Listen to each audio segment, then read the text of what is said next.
नमस्कार बच्चों, आज हम बात करेंगे ईवीएस के मैराथन क्लासेस की। और इसमें आपका सीटेट का पूरा ईवीएस का पूरा निचोड़ एक ही टॉपिक में क्लास में पूरा हो जाएगा। आपको इसको बार बार देखना है और अपने टॉपिक को क्लियर करते हुए और पढ़ाई करते हुए आगे बढ़ते रहना है। आइए चलते हैं, हम पर्यावरण अध्ययन के बाद बात करते हैं। पर्यावरण अध्ययन में सबसे प्रमुख टॉपिक है थीम। थीम से आधारित प्रश्न कई बार परीक्षाओं में सीधे सीधे पूछे जाते हैं, तो आप सीटेट के एग्ज़ाम में थीम से जुड़े हुए प्रश्नों को देखेंगे। हमारे पास प्रमुख रूप से थीम में चर्चा करेंगे तो परिवार एवं मित्र। परिवार एवं मित्र के अंतर्गत एक उप थीम आती है। उप थीम के संबंध में हम पहले चर्चा करेंगे संबंध क्या होता है, परिवार और मित्र। घर परिवार में क्या बच्चे सीखते हैं, कैसे संबंध होता है, क्या कहाँ रहते हैं। उसके बाद उनके बच्चों के खेल एवं कार्य भी सीखेंगे। उसके बाद पशुएं और पौधे के विषय में चर्चा की जाएगी। आगे हम बढ़ते हैं। परिवार के थीम के लिए तो आवास या आश्रय जिसे हम मानते हैं, उसके बाद आता है जल और यात्राएं, और उसके बाद अंतिम टॉपिक होता है हम जो सोचते हैं और जो करते हैं।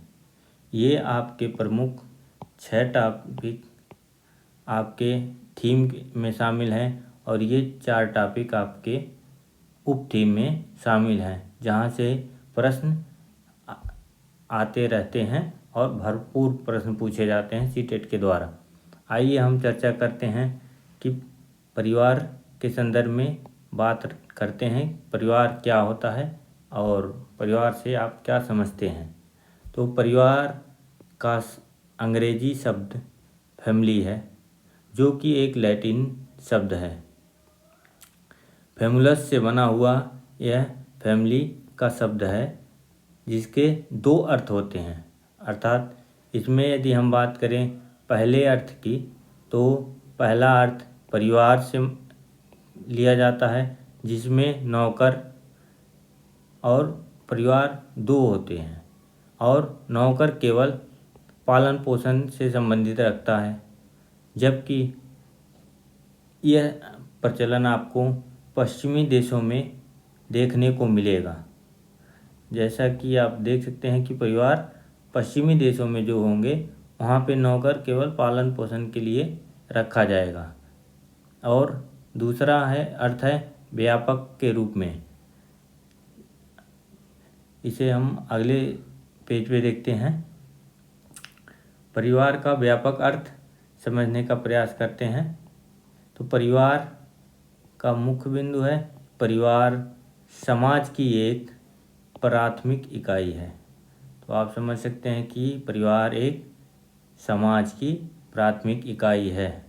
परिवार में शामिल कौन कौन रहते हैं, तो परिवार में शामिल आपके माता पिता, और उसके बाद बात करें तो विवाहित और अविवाहित बच्चे होते हैं।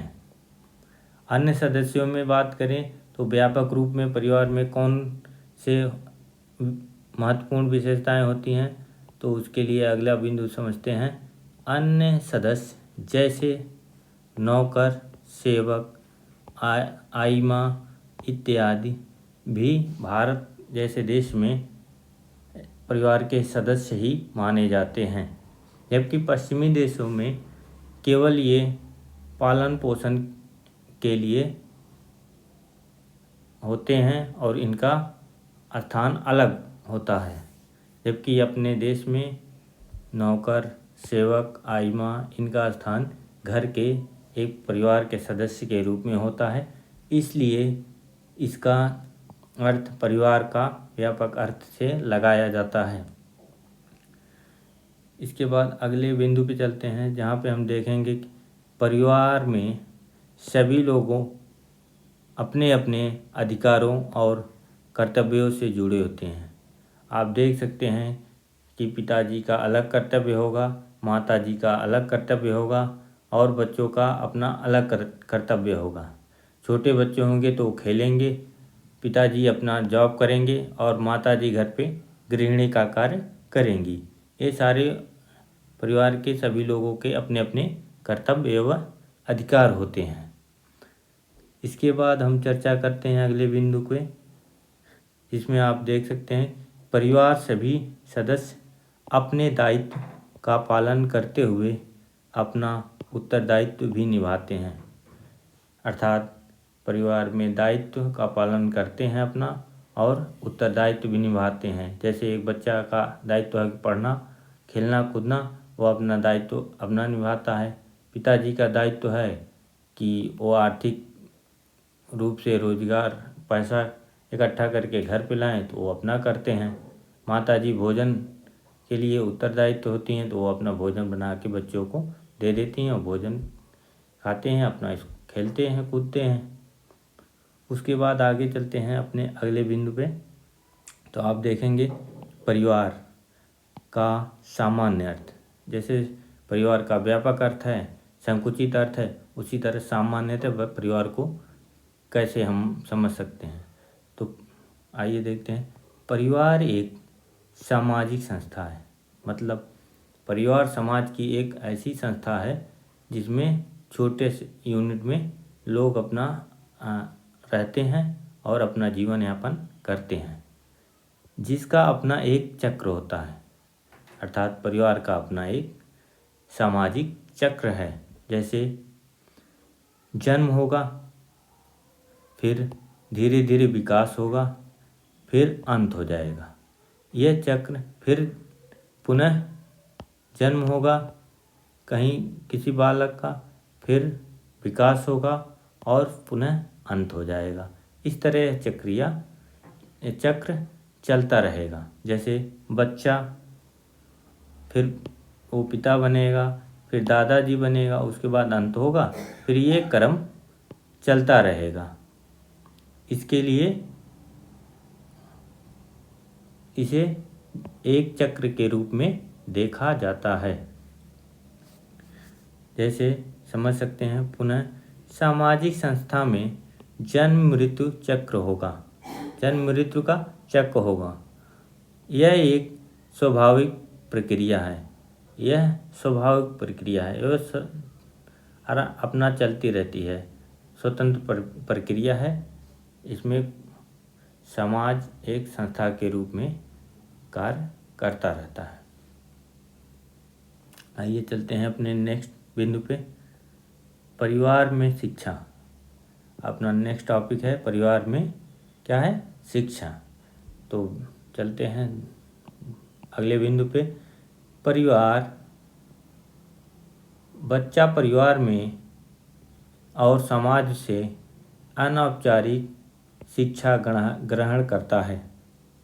बच्चा क्या करता है, परिवार और समाज से अनौपचारिक शिक्षा को ग्रहण करता है।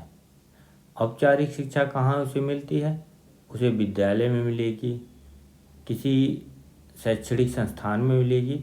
इसलिए जो घर परिवार से समाज से बच्चा सीखेगा वह शिक्षा कैसी होगी, हमारी अनौपचारिक शिक्षा होगी।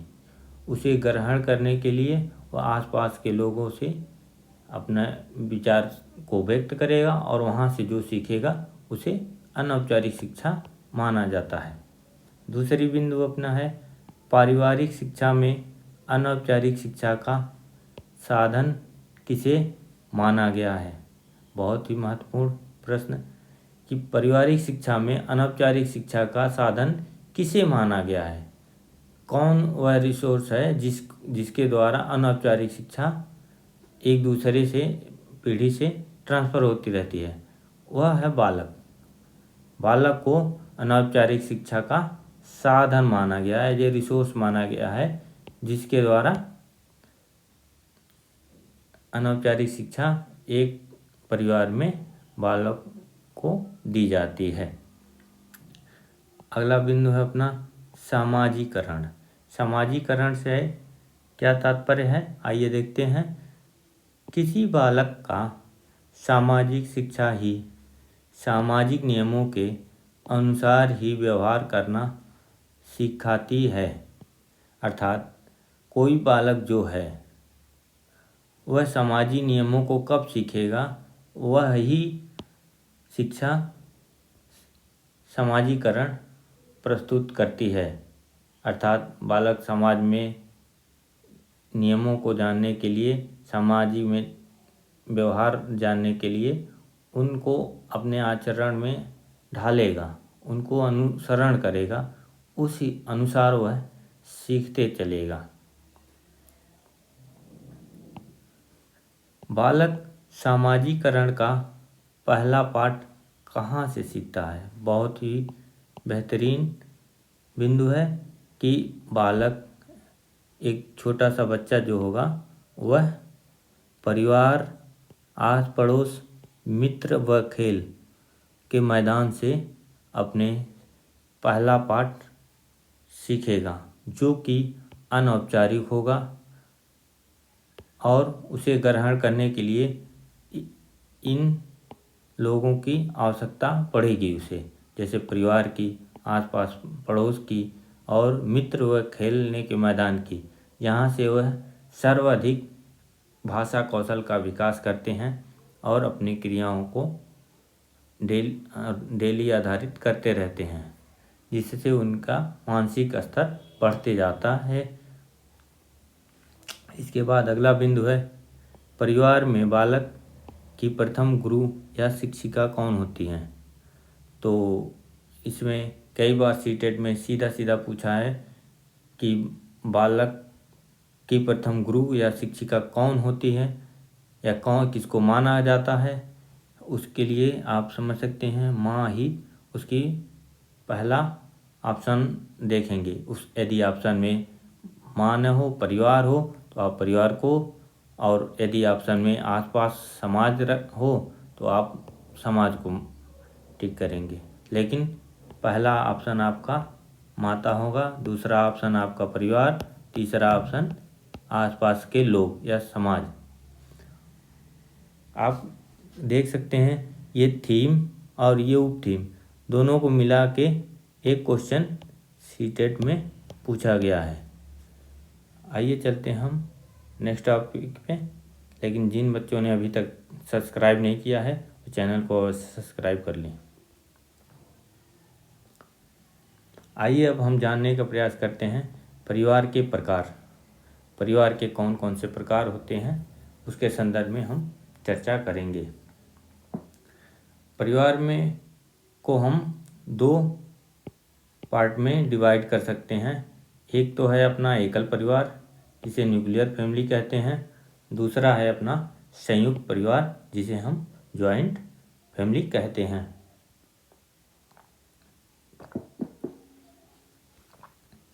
जॉइंट फैमिली की विशेषता आइए हम सीखते हैं। जॉइंट फैमिली की विशेषता में हम किन किन बिंदुओं को शामिल करते हैं, आइए हम जानने का प्रयत्न करते हैं। जैसे जिसमें दादी दादा और माता पिता हों, उसकी विशेषता ये प्रमुख रूप से मानी जाती है। इसके बाद अगला बिंदु है विवाहित और अविवाहित बच्चे भी शामिल होते हैं। किसमें? संयुक्त परिवार में। उसके बाद आप बात करेंगे अन्य सदस्य। अन्य सदस्य जैसे नौकर, दाई माँ आदि लोग भी संयुक्त परिवार में के सदस्य माने जाते हैं, जबकि विदेशों में ऐसा नहीं देखने को मिलता है। नौकर एक अलग माना जाता है परिवार से। अगला बिंदु है अपना बालकों का उचित देखभाल संभव है। जब हम जॉइंट फैमिली में रहते हैं, संयुक्त परिवार में रहते हैं, तो बालकों का उचित देखभाल होना संभव रहता है, जबकि एकल में ऐसा संभव नहीं देखने को मिलता है। अगला पॉइंट है अपना कि धन के अनावश्यक खर्च पर नियंत्रण किया जा सकता है। अर्थात धन का जितना प्रयोग संयुक्त परिवार में होता है उस पर नियंत्रण किया जा सकता है। कम खर्च में सारे लोगों की आवश्यकताओं को पूरा किया जा सकता है और अनावश्यक खर्च से बचा जा सकता है। जबकि एकल परिवार में अनावश्यक खर्च अधिक होते हैं। जैसे ही ज़रूरत पड़ी वे एकल परिवार के लोग अपनी आवश्यकता पूर्ति के लिए धन का खर्च अधिक कर देते हैं। उसके बाद अपना अगला बिंदु आता है धन का सामान्य खर्च परिवार में सभी पर होता है। आप देख सकते हैं कि संयुक्त परिवार में धन का सामान्य खर्च सभी पर होता है। उसके बाद अगला बिंदु है कि संयुक्त परिवार में दोष और कलह की संभावना दोष और कलह की संभावना बनी रहती है, जिसका कारण है पारिवारिक कुरीतियों का होना या पाया जाना। अर्थात दोष और कलह एक दूसरे पे प्रत्यारोपण करते रहते हैं संयुक्त परिवार में। यह सबसे बड़ा इसका कारण इसका है कि पारिवारिक कुरीतियों का होना। अर्थात इस कार्य को ये करेंगे, इस कार्य को ये करेंगे, इनके बाद ये करेंगे, क्रम इनका निर्धारित होता है घर में। अर्थात 2 बालक हैं और यदि पिताजी कोई काम देते हैं फिर बड़े के फिर छोटे के, इसका क्रम निर्धारित होता है। उसका और जो रीति रिवाज होता है वो क्रमशः चलता है। इसलिए इसका दोष और कलह की संभावना परिवार में बनी रहती है। इसका सबसे बड़ा कारण यही है। आगे हम बिंदु पे बात करते हैं अंतिम बिंदु, जिसमें देखेंगे कि पारिवारिक वृक्ष अर्थात परिवार को वृक्ष की तरह दर्शाना ही पारिवारिक वृक्ष से तात्पर्य है। पारिवारिक वृक्ष से क्या तात्पर्य है? परिवार को एक वृक्ष की तरह दर्शाना ही परिवार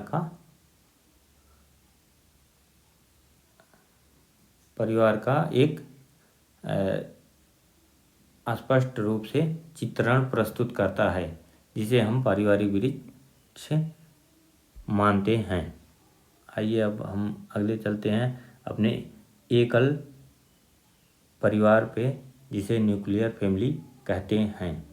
न्यूक्लियर फैमिली की विशेषता के संदर्भ में बात करें तो सीटेट से संबंधित कई बार प्रश्न आपके सामने या अन्य एग्जाम में रखे जाते हैं, देखते हैं। पहला पॉइंट है कि जिसमें माता पिता और उसके अविवाहित बच्चे शामिल होते हैं। प्रमुख बिंदु इसका है इसमें दादा दादी नहीं पाए जाते हैं, उनका अस्तित्व नहीं होता है। इसमें केवल माता पिता और उनके अविवाहित बच्चे शामिल होते हैं। इसके बाद अपना बिंदु है इसमें व्यक्तित्व का स्वतंत्र विकास होता है।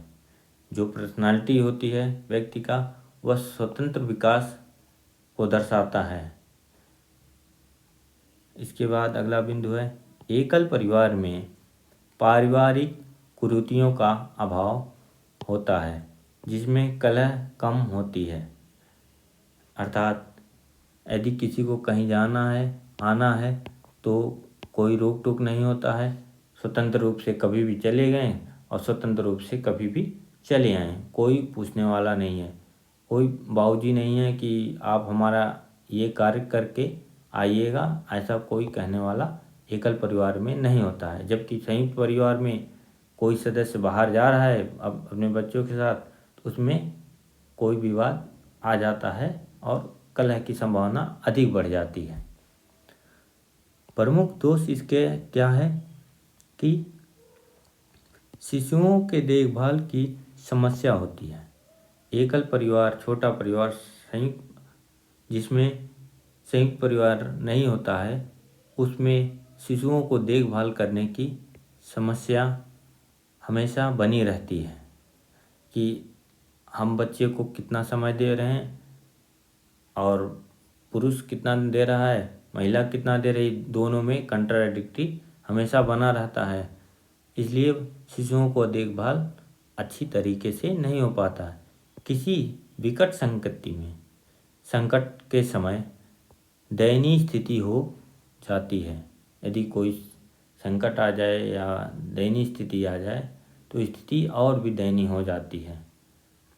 इसलिए एकल परिवार में ये दो प्रमुख रूप से दोष देखने को मिलता है।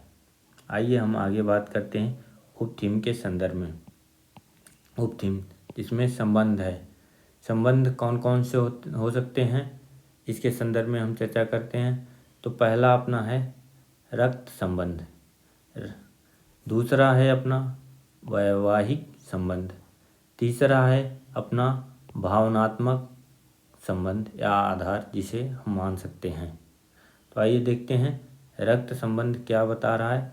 रक्त संबंध बता रहा है कि रक्त के आधार पर जुड़े हुए होना, अर्थात जैसे पिता और पुत्र, पिता और पुत्री, दादा और पोते, ये रक्त संबंधी संरचना के आधार पे इनका स्ट्रक्चर होता है। इसी आधार पे अब यदि हम बात करें वैवाहिक संबंध के आधार पे परिवार का निर्माण, तो हम देखते हैं तो देखेंगे वैवाहिक आधार पर जुड़े हुए लोग कैसे होंगे। माता पिता, दादा दादी, चाचा चाची, ये अलग अलग परिवार से वैवाहिक संबंध के द्वारा जुड़े हुए होते हैं। और ये एक अपना आता है भावनात्मक आधार या पक्ष। जैसे आप मान सकते हैं बच्चे का किसी जीव जंतु से भावनात्मक लगाव या प्रेम, अर्थात एक बालक का कुत्ते के साथ एक भावनात्मक रूप से लगाव या प्रेम, इसे मान सकते हैं। अर्थात एक किसान का उसके पशुओं के साथ लगाव या प्रेम आप देख सकते हैं। ये सारे आधार आपको देखने को समाज में मिलते हैं। आइए हम चलते हैं आगे अपने अगले उपथीम पर, जिसमें हम बात करेंगे पशुओं के संदर्भ में, जिसमें पहला अपना पशु है सलाथ के विषय में अब हम बात करेंगे। अपना परिवार का टॉपिक समाप्त हो गया है। जिन लोगों ने चैनल को सब्सक्राइब नहीं किया कृपया चैनल को सब्सक्राइब करें और अपने आगे टॉपिक को प्रारंभ करें। आइए हम चलते हैं अपने प्रमुख टॉपिक सलाद पर। तो सलाद के विषय में आप जान सकते हैं कि यह दुनिया का सबसे आलसी जीव है। कौन? सलाद दुनिया का सबसे आलसी जीव है। दूसरा मुख्य बिंदु है पेड़ों से उल्टा लटक कर 17 घंटे सोता है। यह जीव जो कि पेड़ों से 17 घंटे तक उल्टा लटक कर सोता है और सबसे आलसी जीवों में गिनती इसकी होती है। इसके बाद अगला बिंदु है इसकी औसत आयु 40 वर्ष मानी जाती है या होती है। इसके बाद अगला बिंदु है जिस पेड़ पर रहता है उसी की पत्तियां खाता है। सलाद जिस पेड़ पर रहेगा उसे ही पत्तियों को भोजन के रूप में ग्रहण करता है। सलाद के विषय में अगला बिंदु है कि पूरे 40 वर्ष अर्थात जीवन काल में 8 पेड़ों पर निवास करता है। सलाद अपने जीवन काल में केवल 8 पेड़ों पर ही निवास करता है। सलाद की अगली भूमिका क्या, प्रमुख विशेषता क्या है, देखते हैं। सलाद एक अच्छे तैराक जीव होते हैं। पानी में यह अच्छे तैराक जीव माने जाते हैं। अगले बिंदु देखते हैं सलाद कहाँ पाए जाते हैं, यह किन देशों में जिस सर्वाधिक पाए जाते हैं इसके विषय में आइए हम देखते हैं। तो पहला है मध्य अमेरिका और दूसरा दक्षिण अमेरिका। यह जीव हमें 2 जगहों पे अधिकांश देखने को मिलते हैं। अगला बिंदु है अपना ये भालू जैसे दिखते हैं पर भालू नहीं होते। सलाद आपको भालू जैसे दिखेंगे परंतु भालू नहीं होंगे। आइए बात करते हैं अगला और अंतिम बिंदु। सलाथ की दो प्रजातियां पाई जाती हैं। इस सलाथ की दो प्रजातियां पाई जाती हैं, 2 पंजे वाली और 3 पंजे वाली। सामान्यतः जितनी भी जानकारियां सलाद से संबंधित थी वह आपको पूर्ण रूप से दे दी गई हैं। कृपया अपना नोट्स बनाते चलें और आइए हम आगे चलते हैं। अब हम बात करेंगे आपके एनसीईआरटी टॉपिक से हाथी। एनसीईआरटी में इसका नाम नंदू हाथी दिया गया है। इसके संदर्भ में संपूर्ण रूप से हम अध्ययन करेंगे और इसकी प्रमुख विशेषताओं के बारे में जानने का प्रयास करेंगे कि हाथी से संबंधित क्या क्या प्रश्न आपको परीक्षाओं में देखने को मिलते हैं। आइए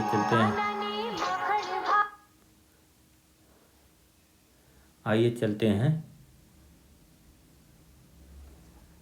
तो हमारा पहला टॉपिक है, यह भारत का राष्ट्रीय विरासत पशु है। क्या है? सलाथ का टॉपिक अपना खत्म हो गया। हाथी, एनसीईआरटी में इसका नाम नंदू है। यह भारत का राष्ट्रीय विरासत पशु है।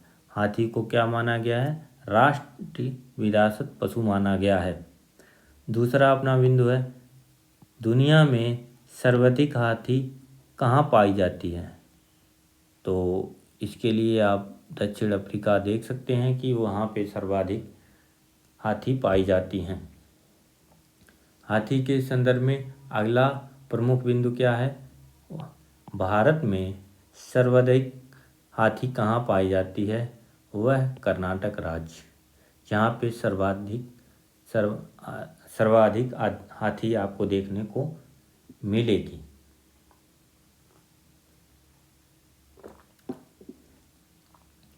इसके बाद हम बात करेंगे, इसके कान के पीछे मुलायम भाग को वनूले कहते हैं। वो वनूले, हाथी के कान के पीछे एक हिस्सा होता है जो कि बहुत ही मुलायम होता है। जो इस हाथी को ऊपर बैठा होता है उसे चराता है, वह उसी वनूले भाग को, मुलायम हिस्से को टच करते हुए उसे संकेत करता है कि क्या करना है क्या नहीं करना है, जिसके माध्यम से हाथी को नियंत्रण करता है और उसी से उसे निर्देशित करता है। अगला बिंदु है, यह काले रंग अर्थात स्लेटी रंग की होती है, इसलिए ज़्यादा गर्मी लगती है। हाथी को ज़्यादा गर्मी लगती है काले या स्लेटी होने के कारण। अगला बिंदु हम समझने का प्रयास करते हैं, हाथियों को कीचड़ में खेलना पसंद है। सीधा सीधा आपसे प्रश्न पूछेगा, किस जीव को कीचड़ में खेलना अधिक पसंद है? तो आप सीधा समझ सकते हैं, हाथी को कीचड़ में खेलना पसंद है। अगला बिंदु है, दिन की तुलना में रात में ज़्यादा अच्छा दिखाई देता है। हाथियों को दिन के तुलना में रात में ज़्यादा स्पष्ट दिखाई देता है। सामान्यतः, अगला बिंदु है, सामान्यतः हाथी का भोजन 100 केजी या 1 कुंटल पत्तियां हैं। इम्पॉर्टेंट क्वेश्चन, कई बार रिपीटेड क्वेश्चन में है कि हाथी का भोजन 100 केजी या 1 कुंटल माना गया है कि वह पत्तियां खाती हैं। अगला बिंदु अपना है, हाथी के 3 माह के बच्चे का वजन 200 केजी अर्थात 2 कुंटल होता है। यह हाथी की प्रमुख विशेषता होती है। आइए अगले बिंदु पे चलते हैं, जिसमें आप देख सकते हैं हाथी के कान बड़े होते हैं परंतु सुनाई कम देता है। हाथी के कान आप देखिए कहीं भी तो उसके कान बहुत बड़े बड़े होंगे परंतु उसको सुनाई कम देता है। इसीलिए उसके कान के वनूले भाग पे जो उसके चलाने वाला होता है हाथी को, उसको उसके द्वारा नियंत्रित करते रहता है। हाथी अपने कान का प्रयोग सुनने, हवा करने के लिए करता है। किसके लिए करता है कान का प्रयोग? सुनने और हवा के लिए करता है। इसके बाद नेतृत्वकर्ता के संदर्भ में जानने का प्रयास करेंगे। हाथियों में कौन हाथियों को नियंत्रित करता है और कैसे हाथी एक दूसरे के साथ अपना जीवन आगे बढ़ाते हैं। हाथियों में सबसे बुजुर्ग हथनी ही पूरे समूह के फैसले लेती है, अर्थात जो समूह का होगा उसमें सबसे बुजुर्ग हथनी जो होगी वही पूरे फैसले लेगी। अगला बिंदु देखते हैं। हाथियों की औसत आयु 70 वर्ष मानी जाती है। यदि बात करें इसके आयु की तो हाथियों की औसत आयु 70 वर्ष मानी जाती है। अगला बिंदु है हाथियों के समूहों की संख्या 10 से 12 सदस्य होते हैं। इनके समूहों में यदि हम चर्चा करें तो 10 से 12 सदस्य पाए जाते हैं।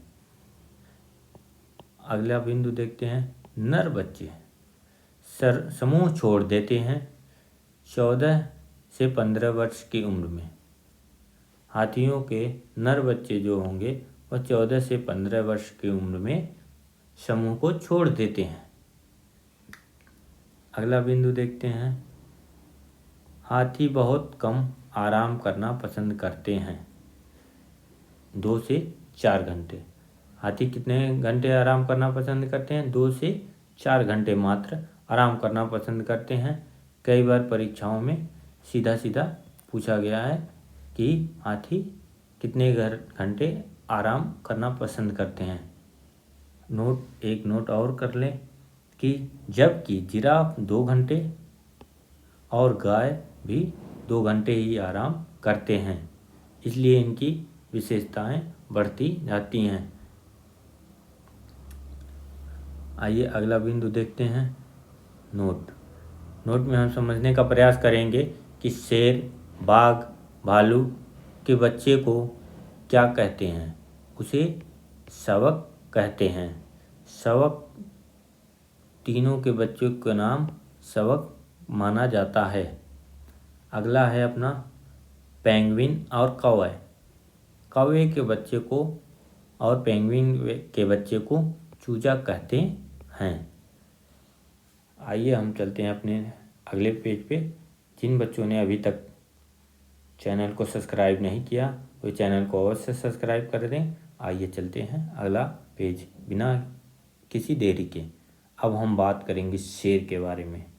आपको शेर के बारे में संपूर्ण जानकारी, जिसमें सीटेट से संबंधित प्रश्न आपको देखने को सीधे सीधे मिलते हैं।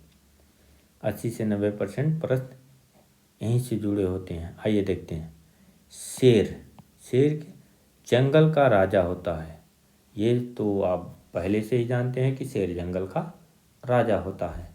अगला बिंदु क्या है इसका अंकन भारत के राष्ट्रीय चिन्ह सारनाथ अशोक स्तंभ स्पष्ट रूप से दिखाई पड़ता है।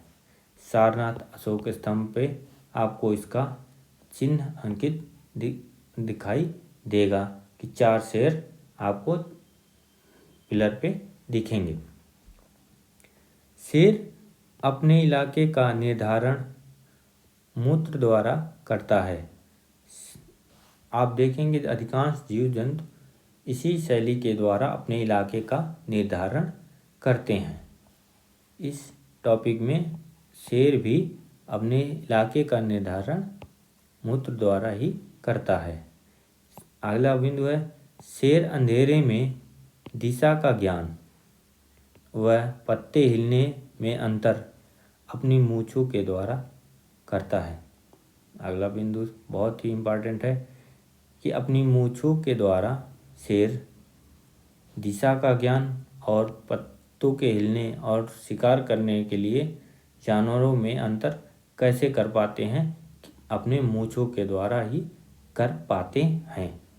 अगला प्रमुख बिंदु अपना है सबसे अधिक उम्र की मादा ही समूह का नेतृत्व करती है। जैसा कि आप देख सकते हैं हाथियों में भी सबसे उम्र की माता ही समूह का नेतृत्व करती है। इसी प्रकार से शेरों में भी सबसे अधिक उम्र की माता ही नेतृत्व करेगी अपने समूह का।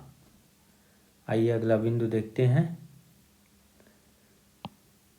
अगला बिंदु है 2 वर्ष में इनके नर बच्चे समूह को छोड़ देते हैं, इसलिए शिकार हो जाते हैं। इनके बच्चे 1 से 2.5 वर्ष में समूह को छोड़ देंगे, जिससे शिकार हो जाने की संभावना अधिक बढ़ जाती है, इसलिए बच्चे ज़्यादातर शिकार हो जाते हैं। अगला बिंदु देखते हैं।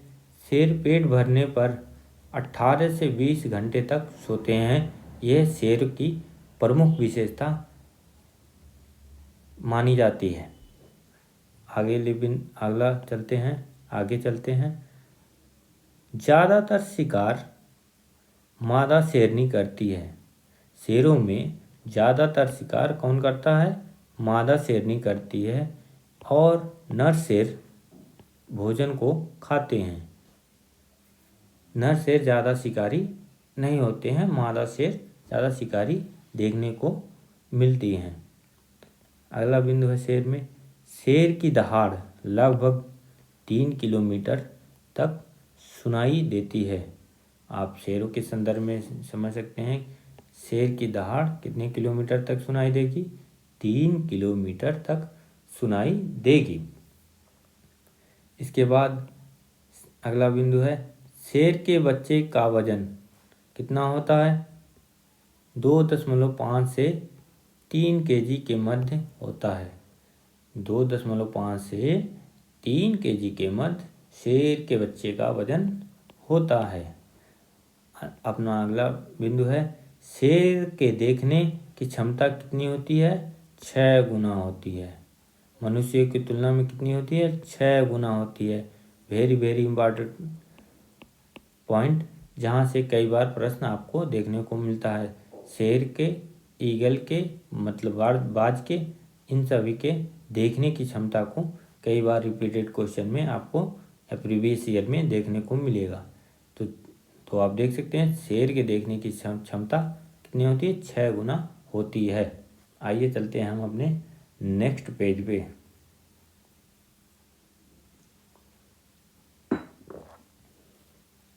अपना अगला टॉपिक है बाघ।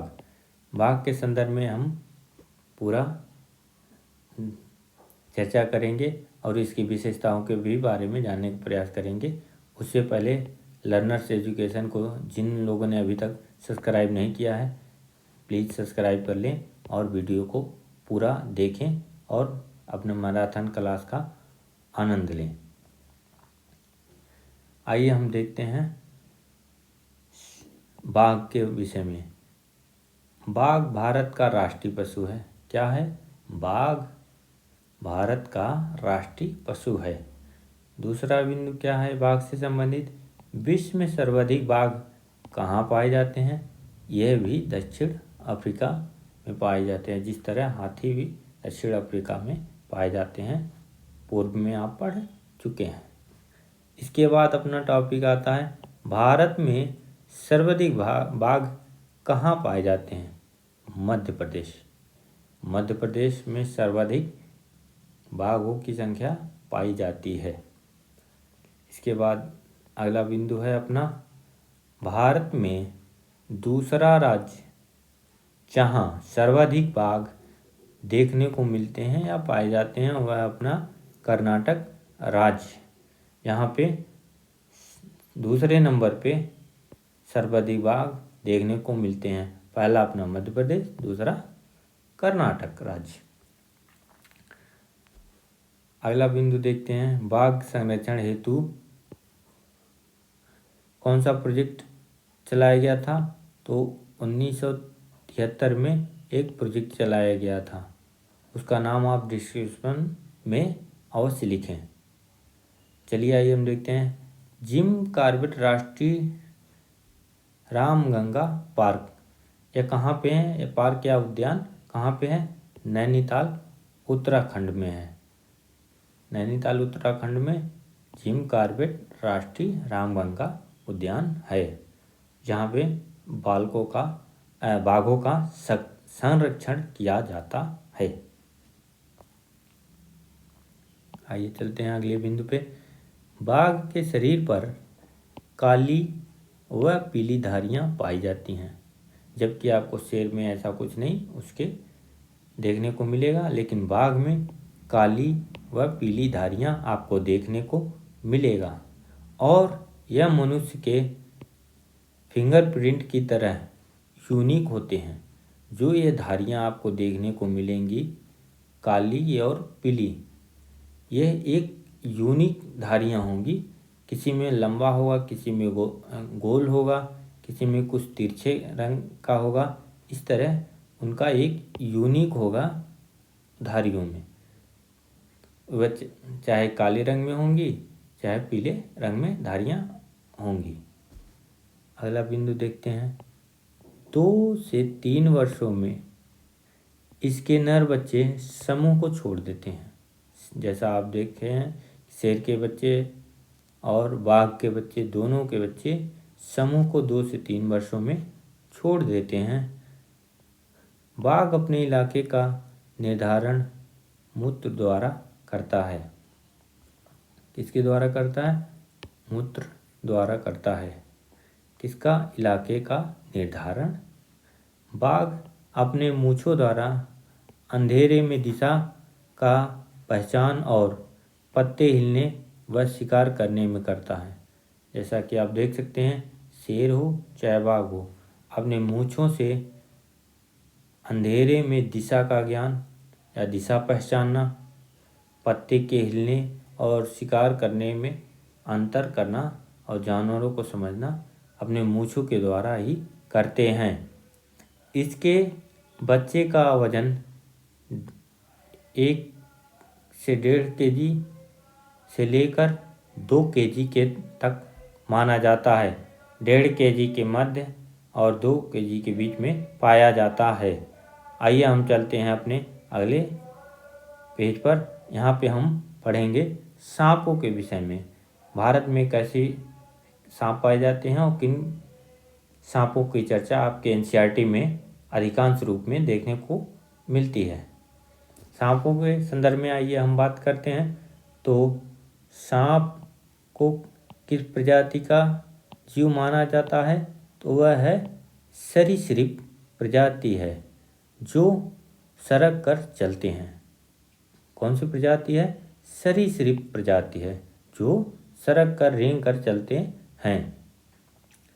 सांप के 2 खोखले दांत पाए जाते हैं। कई बार सीटेट में पूछा गया है कि 2 खोखले दांत किस सरक के चलने वाले जीव के पाए जाते हैं? वो होता है सांप, जिसका प्रयोग सामने वाले तक जहर पहुंचाने में करते हैं। यदि आप देखते होंगे कि सांप किसी को अपना जहर शरीर में पहुंचाता है, तो केवल वह अपने दांत को 2 खोखले दांतों की वजह से उसको मनुष्य में पहुंचाता है। अगला अपना बिंदु है, सांप दांत होने के बावजूद भोजन को निगल कर खाते हैं।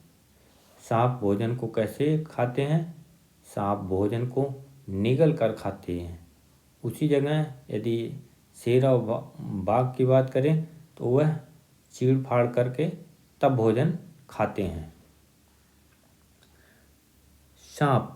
सांप के बाहरी कान नहीं पाए जाते हैं, अर्थात सांप के बाहरी कान या कान नहीं पाए जाते हैं। तो इन्हें ये महसूस कैसे करते हैं या सुनते कैसे हैं? तो आइए देखते हैं। सांप त्वचा पर कंपन के माध्यम से सुनता है। कैसे सुनता है? सांप त्वचा पर कंपन के माध्यम से सुनता है और अपनी प्रतिक्रिया उसी आधार पे करता है।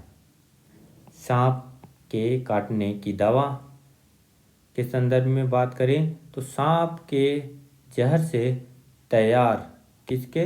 सीरम द्वारा किसी मनुष्य का इलाज किया जाता है। जब सांप काटता है तो उसके काटने के लिए सीरम का प्रयोग, सीरम से इलाज किया जाता है। सांप के जहर से बचने के लिए सीरम का प्रयोग किया जाता है, जो कि उसी के द्वारा सांपों के जहर से बनाया गया होता है। भारत में प्रमुख रूप से 4 प्रकार के जहरीले सांप पाए जाते हैं। भारत जैसे देश में 4 प्रकार के जहरीले सांप देखने को मिलते हैं।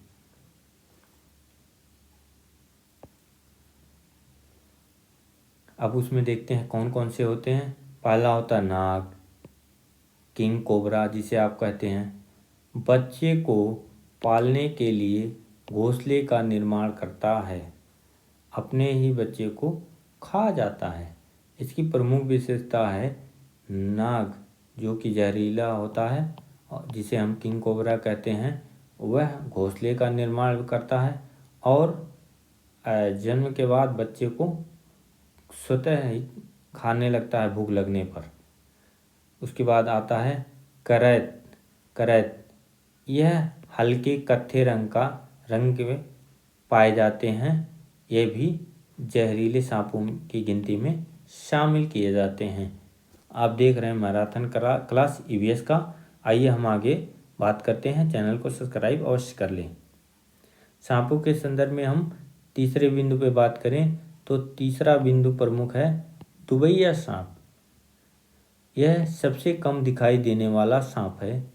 यह हरे रंग का जहरीला सांप होता है। इसका स्किन आप जब भी देखोगे तो यह हल्का हरे रंग का दिखाई देगा। दुबैया सांप इसे कहते हैं। इसके बाद चौथे नंबर पे अपना आता है अफाई सांप। ये भी भारत में पाया जाने वाला एक जहरीला सांप है। सरीसृप प्रजाति में ये सारे शामिल किए जाते हैं। इसकी विशेषता है भारत में सबसे ज़्यादा पाए जाने वाला जहरीला सांप कौन सा है? अफाई सांप है।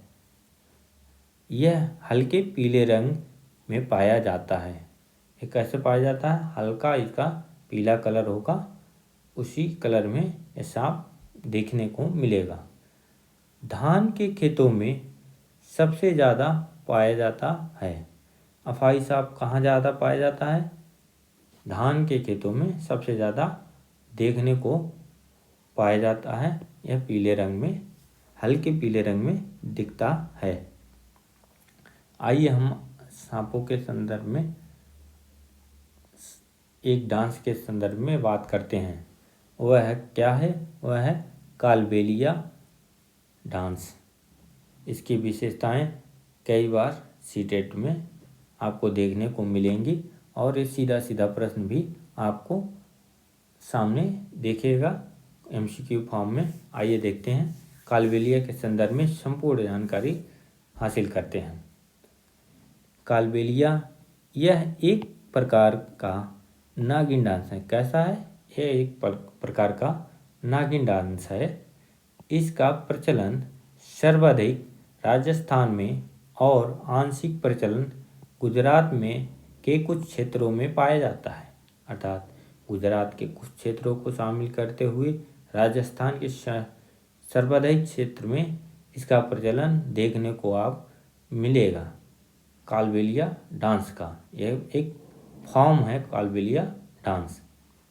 अगला बिंदु देखते हैं हाथ के सहारे उछल कर नृत्य करना।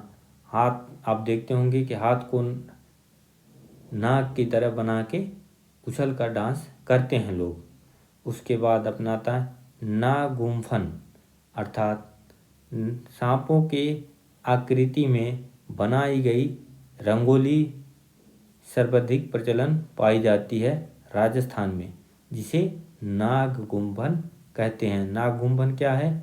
एक प्रकार की रंगोली है जिसका सर्वाधिक प्रचलन कहाँ पाया जाता है? राजस्थान में आपको देखने को मिलता है। कृपया चैनल को सब्सक्राइब कर लें और आइए हम चलते हैं अपने अगले पेज पर। और अगला पेज पे हम देखते हैं हमारा टॉपिक है केंचुआ।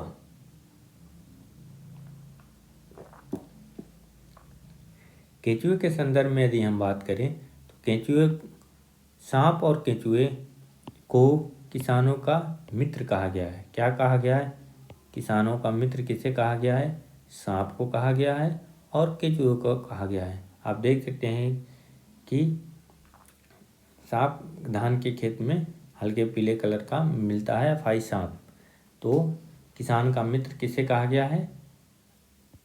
सांप को और केंचुए को।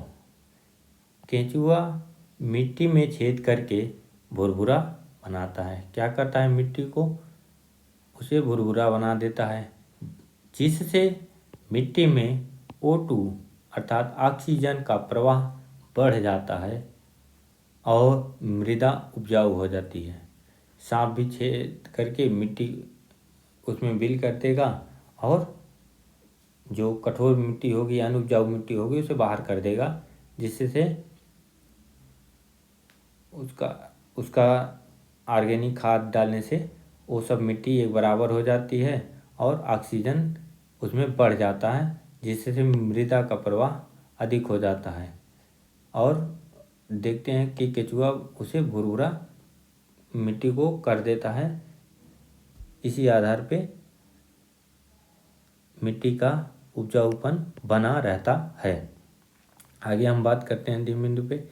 यह सामान्य भूरे रंग का जीव है। केंचुआ क्या है? सामान्य भूरे रंग का जीव आपको देखने को मिलेगा, जो कि रेंग कर सरक कर ही चलता है। अगला बिंदु है अपना डॉल्फिन के संदर्भ में। आइए हम देखते हैं डॉल्फिन क्या है। डॉल्फिन भारत का राष्ट्रीय जलीय जीव डॉल्फिन अर्थात अंधी डॉल्फिन सूस मानी जाती है। जलीय जीव डॉल्फिन कहा जाता है। अगला बिंदु है भारत सबसे चालाक और मनुष्य से दोस्ती करने वाला जीव है। यह डॉल्फिन कैसा है? यह सबसे चालाक और मनुष्य से दोस्ती करने वाला जीव होता है। अगला बिंदु है अलग अलग आवाज़ निकालने वाला जलीय जीव किसे कहा जाता है? डॉल्फिन को। डॉल्फिन कई प्रकार की अलग अलग आवाज़ें निकालता है। अगला बिंदु देखते हैं। भारत में डॉल्फिन उत्तर प्रदेश के प्रयागराज से हल्दिया के मध्य गंगा नदी में पाई जाती हैं। कहाँ पाई जाती हैं? प्रयागराज से हल्दिया के मध्य गंगा नदी में देखने को आपको मिलेगा। अगला बिंदु है भारत में डॉल्फिन का संरक्षण कछुआ वन्य जीव विहार, जो कि उत्तर प्रदेश के वाराणसी में स्थित है। उत्तर प्रदेश के वाराणसी में क्या है? कछुआ वन्य जीव विहार, जहाँ पे डॉल्फिन का संरक्षण किया जाता है और उसे प्रयागराज में डाल दिया जाता है। डॉल्फिन एक स्तनधारी जीव है। कैसा जीव है? आपसे प्रश्न पूछेगा किन्हीं स्तनधारी 3-4 ऑप्शन दे के कि स्तनधारी जीव का नाम बताइए, जिनमें से एक डॉल्फिन का नाम भी होगा। तो डॉल्फिन कैसा जीव है? स्तनधारी जीव है। अगला बिंदु देखते हैं। डॉल्फिन अपने फेफड़े के माध्यम से सांस लेती है। डॉल्फिन वह कौन सा जलीय जीव है जो अपने फेफड़ों के माध्यम से सांस लेती है? तो कौन सा है? डॉल्फिन ऐसा जीव है जो अपने फेफड़ों के माध्यम से सांस लेती है। आइए चलते हैं हम अपने नेक्स्ट टॉपिक पर। वह है अपना ब्लू व्हेल। दुनिया का ब्लू व्हेल के संदर्भ में बात करते हैं। इसके प्रमुख विशेषताओं के बारे में जानने के लिए चैनल को सब्सक्राइब अवश्य करें। आज का अपना EVS का मैराथन क्लास चल रहा है, ज़्यादा से ज़्यादा शेयर करें और लोगों तक पहुँचाएँ। आइए देखते हैं दुनिया का सबसे खतरनाक जलीय जीव कौन सा है? Blue whale. जलीय जीव जो सबसे खतरनाक पाई जाती है। अगला बिंदु इसके संदर्भ में क्या है, पृथ्वी का सबसे भारी जीव में से एक है। कौन? Blue whale. सबसे भारी जलीय जीव जो पृथ्वी पर पाई जाती है उसे ब्लू व्हेल कहते हैं। ब्लू व्हेल के संदर्भ में अगला बिंदु है, ब्लू व्हेल सर्वाधिक प्रशांत महासागर में पाई जाती है। कहाँ पाई जाती है? प्रशांत महासागर में पाई जाती है। यह आपको अमेरिका के आसपास देखने को मिलेगा, नॉर्थ और साउथ अमेरिका के पश्चिम साइड में देखने को मिलेगा, प्रशांत महासागर में देखने को मिलेगा। ब्लू व्हेल में सबसे घातक मांसाहारी प्रजाति है नीली व्हेल। कौन सी? एक नीली व्हेल है जो सबसे मांसाहारी घातक जीव मांसाहारी प्रजाति है। अगला टॉपिक देखते हैं, बर्नाल्ड।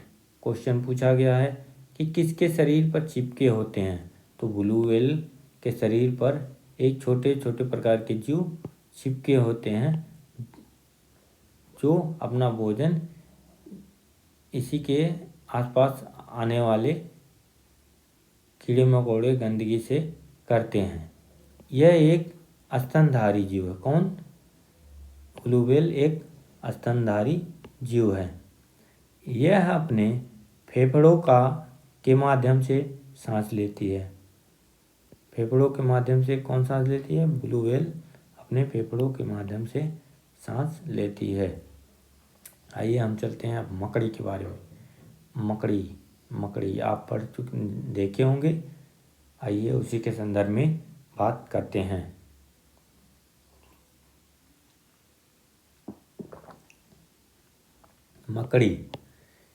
मकड़ी कीट वर्ग का अपवाद है। क्या है? कीट वर्ग का अपवाद है। ऐसा क्यों है? इसकी विशेषताएं आइए देखते हैं तो आपको पता चलेगा कि अपवाद क्यों माना गया है मकड़ी को।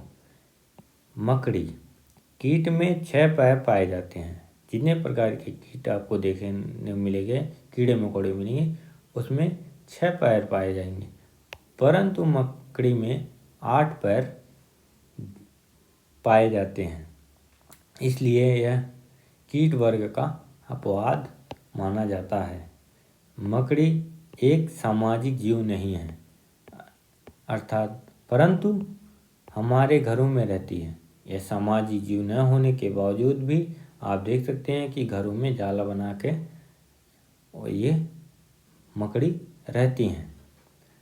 सभी प्रकार की मकड़ी जाल का निर्माण नहीं करती, अर्थात आप मकड़ियों को देखेंगे तो सभी मकड़ियों में सभी प्रकार की मकड़ियाँ जाल का निर्माण नहीं करती हैं।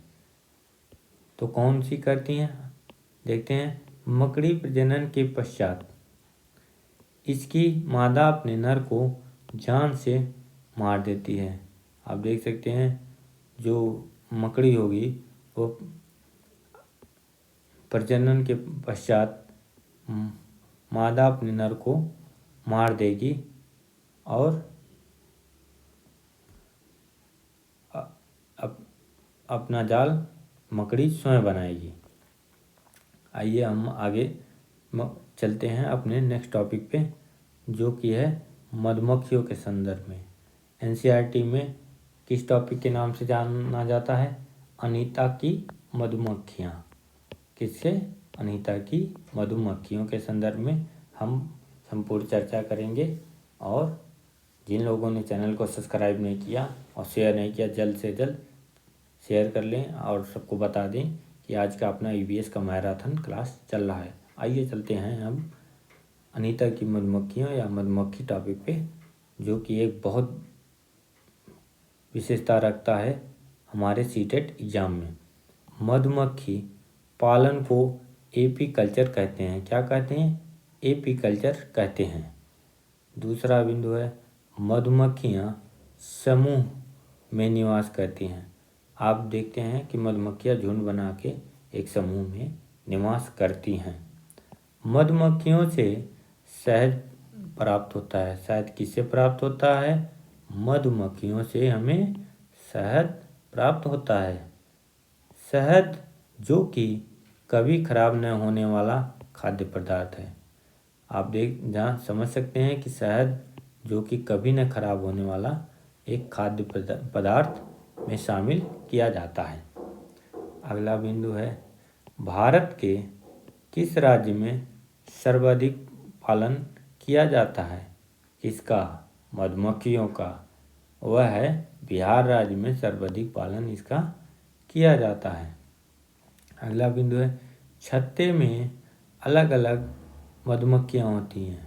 एक जो छत्ता होगा मधुमक्खियों का, उसमें अलग अलग प्रकार की मधुमक्खियाँ आपको देखने को मिलेंगी। जानने का प्रयास करें। अगला, इसका महत्वपूर्ण विशेषता क्या है कि एक तो होगी आपकी सिपाही मक्खी। सिपाही मक्खी क्या करेगी? छत्ते की रक्षा करेगी। सिपाही मधुमक्खियाँ क्या करेंगी? छत्ते की रक्षा करेंगी। अगला होती है कामकाजी मक्खी। शहद की खोज करती है। कामकाजी मक्खी क्या करती है? शहद की खोज करती है और पशु और मधु मिलने पर नृत्य करके अपने समूह को बताती है। क्या करेगी? मधु जब मिल जाएगा तो वह नृत्य करके बताएगी कि हमें मधु प्राप्त हो गया है। जबकि तीसरे प्रकार की मक्खी क्या है? एक रानी मक्खी होती है जो अंडे देती है।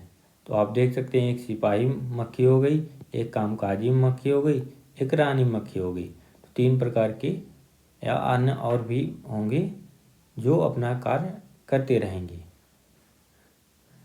तो अगला बिंदु है अपना, मधुमक्खी पालन का सबसे उपयुक्त समय अक्टूबर में से दिसंबर माह में होता है। कब से होता है? अक्टूबर से दिसंबर माह में होता है। वेरी इंपॉर्टेंट क्वेश्चन, कई बार रिपीटेड क्वेश्चनों में शामिल है और इसे आप अवश्य ध्यान से सुने और समझें। यह अपने पालन मधुमक्खी कोई करता है तो कब करता है? अक्टूबर से दिसंबर माह में किया जाता है, क्योंकि इस समय रानी मक्खी अंडे देती है। इसका प्रमुख कारण क्या माना जाता है? क्योंकि जो अपनी रानी मक्खी होगी वह अंडे देगी, इसलिए उपयुक्त समय अक्टूबर से लेकर दिसंबर माह के मध्य माना जाता है। आइए देखते हैं कामकाजी मक्खी। लीची के फूल से सर्वाधिक मधु प्राप्त होता है। कहाँ से सर्वाधिक मधु प्राप्त होता है? लीची के फूल से सर्वाधिक मधु प्राप्त होता है। आपको सीधे सीधे क्वेश्चन में पूछेगा किसके फूल से या किसके पत्ते से या किसके फल से सर्वाधिक मधु प्राप्त होगा, तो लीची के फूल से सर्वाधिक मधु प्राप्त होगा। इसलिए लीची के फूल मधुमक्खी को सर्वाधिक लुभाते हैं, क्योंकि मधु वहाँ से ज़्यादा प्राप्त होते हैं, इसलिए कामकाजी मक्खियाँ ज़्यादा इस पे प्रभावित होती हैं, इससे प्रभावित होती हैं और इसकी तलाश में रहती हैं। आइए देखते हैं अगला बिंदु।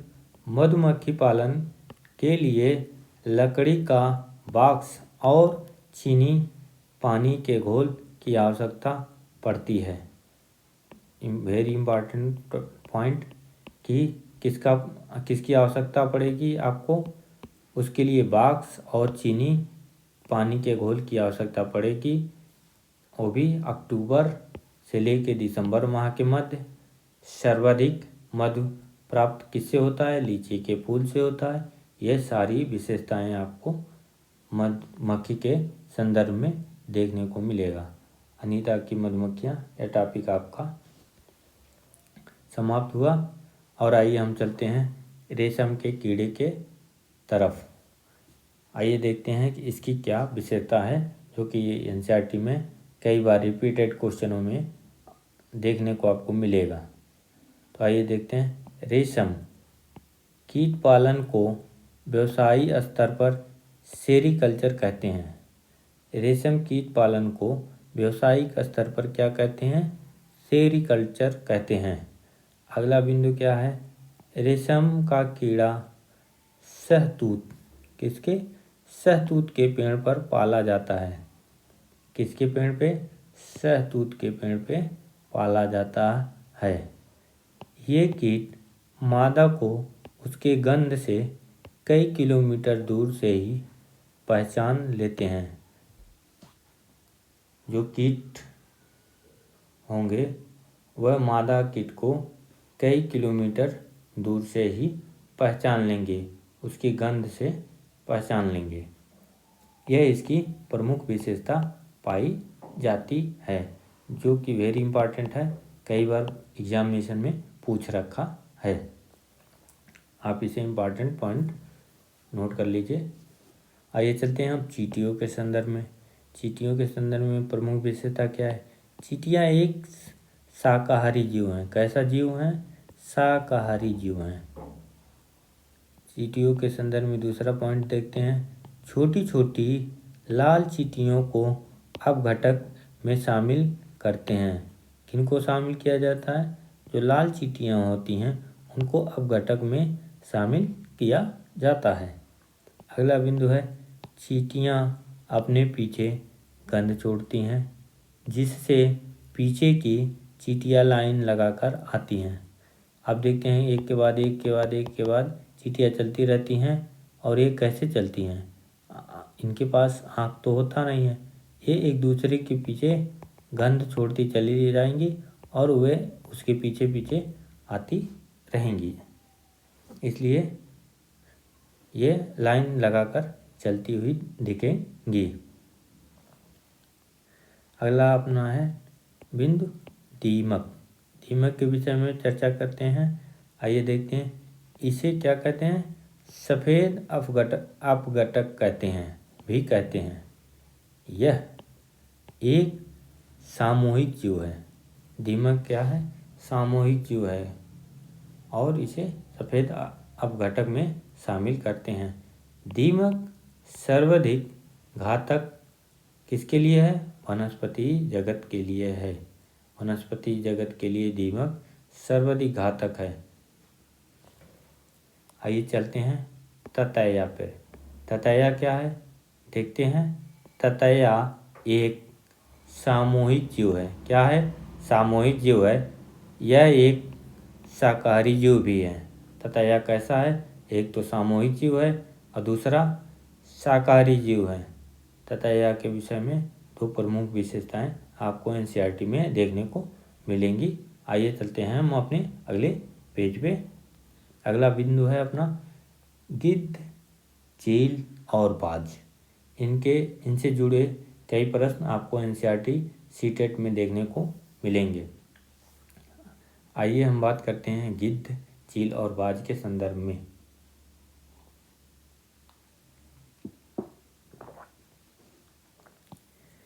ये प्राकृतिक रूप से सार्वजनिक सफाई कर्मी कहे जाते हैं, जो प्रकृति को साफ स्वच्छ रखते हैं। अपसर्जक क्यों कहे जाते हैं? यह प्राकृतिक रूप से साफ और स्वच्छ रखते हैं, इसलिए इन्हें अपसर्जक कहते हैं। दूसरा बिंदु है यदि बात करें तो इनके दो पैर होते हैं, दो आँखें होती हैं, जिसके माध्यम से मनुष्य की तुलना में 4 गुना ज़्यादा दिखते हैं। कई बार रिपीटेड क्वेश्चन है। मनुष्य के तुलना में 4 गुना ज़्यादा कौन से जीव दिखते हैं? गिद्ध, बाज, चील, ये आपको देखने को मिलेंगे। उसके बाद बाज के बच्चे को यास कहा जाता है। क्या कहा जाता है? बाज के बच्चे को यास के नाम से जाना जाता है। यह आपसे क्वेश्चन पूछा गया है, जो कि आप अपने क्वेश्चन में शामिल कर सकते हैं। Very important question. अब हम बात करेंगे उपथीम पौधों के संदर्भ में। आप देखे होंगे उपथीम में पौधा शामिल है, जिसे उपथीम में देखते हैं। उसमें एक पौधा आता है घटपर्णी पौधा। कौन सा पौधा? घटपर्णी पौधा, जिसके संदर्भ में हम इसकी प्रमुख विशेषताओं को जानने का प्रयास करेंगे। सीटेट से जुड़े ये टॉपिक आप देखिए। पहला बिंदु है, यह एक शिकारी पौधा है। घटपर्णी पौधा कैसा है? शिकारी पौधा है। यह कहाँ उगता है या कहाँ पाया जाता है? जहाँ मृदा में नाइट्रोजन की कमी पाई जाती है। यह पौधा ऐसे जगह उगेगा जहाँ मृदा में नाइट्रोजन की कमी आपको देखने को मिलेगी। इसका आकार घड़े जैसा होता है। कैसा होता है? कुछ इस प्रकार का होता है, घड़े जैसा होता है। इसका आकार कैसा होता है? घड़े जैसा होता है। यह पौधा चूहे, मेंढक, कीड़े मकोड़े इत्यादि को आसानी से फंसाकर खा जाता है। कैसे खा जाते हैं? फंसाकर कीड़े मकोड़े चूहे इत्यादि को खा जाते हैं। एक आपके लिए वेरी इंपॉर्टेंट है, कई बार रिपीटेड क्वेश्चन में पूछा गया है पॉइंट। अगला बिंदु है, इसके एक विशेष खुशबू निकलती है। इस पौधे से एक विशेष प्रकार की खुशबू या दुर्गंध, जो आप समझिए, वो निकलती है, जिसके माध्यम से चूहे, मेंढक, कीड़े मकोड़े आदि इसमें आके फंस जाते हैं, जिसे यह बाद में खा जाता है। यह पौधा कहाँ पाया जाता है? आइए हम बात करते हैं, देखते हैं। यह ऑस्ट्रेलिया, इंडोनेशिया और भारत के मेघालय राज्य में पाया जाता है। यह कहाँ पाया जाता है? ऑस्ट्रेलिया, इंडोनेशिया और भारत के मेघालय राज्य में, जहाँ पे मृदा में नाइट्रोजन की कमी पाई जाती है, इसलिए ये पौधे पाए जाते हैं। आइए हम अगले पेज पे चलते हैं। अब रेगिस्तानी ओक के संदर्भ में बात करेंगे। जिन लोगों ने चैनल को सब्सक्राइब नहीं किया, प्लीज़ चैनल को सब्सक्राइब और शेयर कर दें। आइए चलते हैं। आप देख रहे हैं ईवीएस का मैराथन क्लास। आइए चलते हैं अपने अगले बिंदु पे। यह रेगिस्तानी इलाके में पाया जाता है। पहला बिंदु क्या है अपना? यह कहाँ पाया जाता है? रेगिस्तानी इलाके में पाया जाता है। दूसरा बिंदु है, यह प्रमुख रूप से ऑस्ट्रेलिया में पाया जाता है। ऑस्ट्रेलिया कैसा महाद्वीप है? रेगिस्तानी, जिसलिए यह ऑस्ट्रेलिया में पाया जाता है। इसकी जड़ें जल की तलाश में लगातार नीचे की ओर जाती रहती हैं। रेगिस्तानी ओक पौधे की जड़ें लगातार जल की तलाश में धीरे धीरे नीचे की ओर जाती रहती हैं। इसकी जड़ें 30 फीट गहराई तक चली जाती हैं। कितनी गहराई तक? लगभग 30 फीट की गहराई तक इसकी जड़ें चली जाती हैं। अगला बिंदु है, इसके तने में जल इकट्ठा होता है। इसकी तने में क्या होता है? जल का इकट्ठा होना पाया जाता है। यह इसकी प्रमुख विशेषता में शामिल होता है।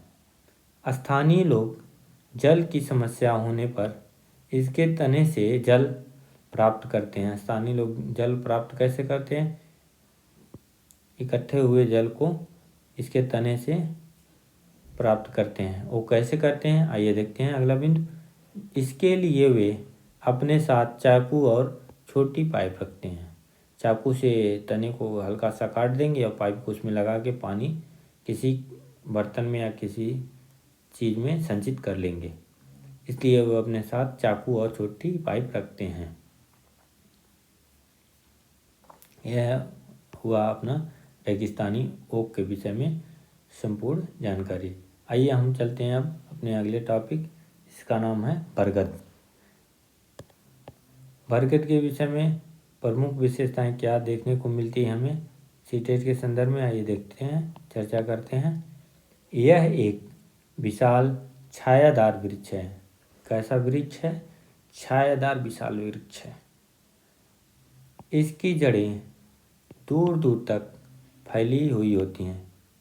इस वृक्ष की जड़ें दूर दूर तक फैली हुई मिलती हैं। इस वृक्ष के अर्थात बरगद वृक्ष की शाखाओं से जुड़े टहनी आपको देखने को मिलेंगी। इसे स्तंभ जड़ कहते हैं। स्तंभ जड़ किन्हें कहते हैं?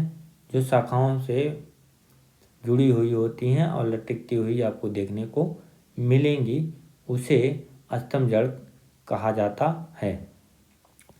स्तंभ जड़ का कार्य वृक्ष को सहारा प्रदान करना होता है, न कि भोजन प्रदान करने में। जो कि स्तंभ जड़ होगी उस वृक्ष को और वृक्ष की टहनियों को, वृक्ष और वृक्ष की टहनियों को सहारा देने का कार्य करेंगी। कौन? स्तंभ जड़। इसलिए बरगद मजबूती के साथ एक स्थान पे आपको कई वर्षों तक खड़ा दिखाई पड़ेगा, देखने को मिलेगा। आइए चलते हैं हम अपने अगले पेज पे और अपना टॉपिक देखते हैं। अपना अगला टॉपिक है खेजड़ी का पौधा। खेजड़ी के पौधे की प्रमुख विशेषताओं को हम आगे देखते हैं। आप देख रहे हैं ईवीएस की मैराथन क्लास। जिन बच्चों ने चैनल को सब्सक्राइब नहीं किया वे चैनल को अवश्य सब्सक्राइब कर लें। आइए देखते हैं। यह राजस्थान का राजकीय वृक्ष है। कैसा वृक्ष है? राजस्थान का राजकीय वृक्ष है। दूसरा पॉइंट देखते हैं। यह एक रेगिस्तानी पेड़ माना जाता है। कैसा पेड़ माना जाता है? रेगिस्तानी पेड़ माना जाता है। इसकी औसत आयु 250 वर्ष तक होती है। बहुत अधिक औसत आयु होती है, अर्थात कितने वर्ष? 250 वर्ष। इसके अगले बिंदु क्या है? इसकी जड़ें पानी की तलाश में लगातार नीचे की ओर जाती हैं। आप देख सकते हैं ओक की तरह खेजड़ी का पौधे की भी जड़ें लगातार नीचे की ओर जाती रहती हैं। इसलिए इसकी फली से सब्जी तैयार किया जाता है। किसकी फली से सब्जी तैयार किया जाता है?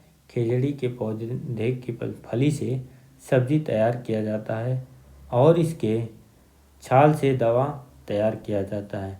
यह एक औषधि पौधा भी माना जाता है, इसलिए इसके सब्जी और छाल से दवा तैयार किया जाता है। अगला बिंदु, यह छायादार वृक्ष है जिसके नीचे बच्चे खेलते हैं और लोग आराम भी करते हैं। एक छायादार वृक्ष होने के नाते बच्चे यहाँ इसके नीचे खेलते हैं और लोग आराम भी करते हैं। अगला बिंदु है अंतिम बिंदु। इस वृक्ष के संरक्षण हेतु आंदोलन विश्नोई आंदोलन के नाम से राजस्थान में चलाया गया। विश्नोई आंदोलन कहाँ चलाया गया? राजस्थान राज्य में चलाया गया। किसके लिए? संरक्षण के लिए। किसके संरक्षण के लिए? खेजड़ी के पौधे के संरक्षण के लिए, क्योंकि इससे दवा और सब्जी तैयार की जाती है। यह एक औषधि पौधा भी है, इसलिए इसके लिए विश्नोई आंदोलन चलाया गया था। आइए हम बात करेंगे अगला अपना बिंदु पीपल के पौधे के संदर्भ में। इसकी प्रमुख विशेषताओं के बारे में जानने के प्रयास करेंगे, जो कि आपसे सीधे सीधे प्रश्न पूछे जाते हैं। पहला बिंदु है जिसमें इसे बोधि वृक्ष कहा जाता है। आप देख सकते हैं भगवान बुद्ध इसी पेड़ के नीचे अपने ज्ञान की प्राप्ति किए थे, इसलिए इसे क्या कहते हैं? बोधि वृक्ष कहा जाता है। भगवान बुद्ध को इसी वृक्ष के नीचे ज्ञान की प्राप्ति हुई थी। क्या हुई थी? ज्ञान की कैवल्य की प्राप्ति हुई थी। इसलिए इसे बोधि वृक्ष भी कहते हैं। यह एक विशाल छायादार वृक्ष है। आप देख सकते हैं बहुत अच्छा पेड़ होता है कि इसमें टहनियाँ बहुत ज़्यादा होती हैं और यह छायादार भरपूर होता है। अगला बिंदु है यह वृक्ष 24 घंटे ऑक्सीजन प्रदान करता है। पीपल, नीम, ये सारे पौधे जो हैं और बरगद, ये तीनों चारों पौधे 24 घंटे आपको ऑक्सीजन प्रदान करते हैं, इसलिए ये प्रकृति के लिए बहुत ही लाभदायक पौधे माने जाते हैं। आइए हम चलते हैं अगले बिंदु पे, जो कि है अपना लाइकेन। लाइकेन के संदर्भ में हम चर्चा करेंगे। यह एक सजीव पौधा है। कैसा पौधा है? सजीव पौधा है। लाइकेन वायु प्रदूषण का प्राकृतिक सूचक है। कैसा सूचक है? प्राकृतिक वायु प्रदूषण का सूचक है। कैसे आप समझ सकते हैं? आइए देखते हैं। लाइकेन सल्फर डाइऑक्साइड के प्रति संवेदनशील होता है। किसके प्रति? सल्फर डाइऑक्साइड के प्रति संवेदनशील होता है। इसकी मात्रा वायुमंडल में बढ़ने पर ये मुरझाने लगते हैं। ये पौधे जब सल्फर डाइऑक्साइड बढ़ेगा वायुमंडल में तो ये मुरझाने लगेंगे, इसलिए ये प्राकृतिक सूचक माना जाता है और सजीव पौधा माना जाता है। आइए हम बात करते हैं यूकलिप्टस पौधे के संदर्भ में। यूकलिप्टस के संदर्भ में बात करेंगे। इसका अन्य नाम सफ़ेदा भी है। क्या नाम है? सफ़ेदा नाम भी है। यह पारिस्थितिकी का आतंकवादी पौधा माना जाता है। किसका पौधा? पारिस्थितिकी का, इन्वायरमेंट का आतंकवादी पौधा माना जाता है। यह भूमि को बंजर बनाता है। क्या बनाता है? यह भूमि को बंजर बनाता है, इसलिए इसे आतंकवादी पौधा माना जाता है। आइए हम चलते हैं अगले बिंदु पे। अगला टॉपिक अपना है जेट्रोफा। सीटेट में कई बार पूछा गया है। यह मूलतः ऑस्ट्रेलिया में पाया जाता है। जेट्रोफा कहाँ पाया जाता है? ऑस्ट्रेलिया में पाया जाता है। दूसरा बिंदु है इसकी पत्ती से बायोडीजल तैयार किया जाता है, इसलिए इसे बायोडीजल पौधा भी कहते हैं। इसलिए इसे बायोडीजल पौधा कहते हैं। जेट्रोफा को क्या कहते हैं? बायोडीजल पौधा कहते हैं। और कहाँ पाया जाता है? ऑस्ट्रेलिया में पाया जाता है। आइए चलते हैं हम अपने अगले बिंदु पे। अपना अगला बिंदु है भोजन। भोजन के संदर्भ में बात करेंगे। जिन बच्चों ने अभी तक चैनल को सब्सक्राइब नहीं किया वो चैनल को सब्सक्राइब अवश्य कर लें। लर्नर एजुकेशन के नाम से चैनल है, और ज़्यादा से ज़्यादा शेयर और लाइक अवश्य करें।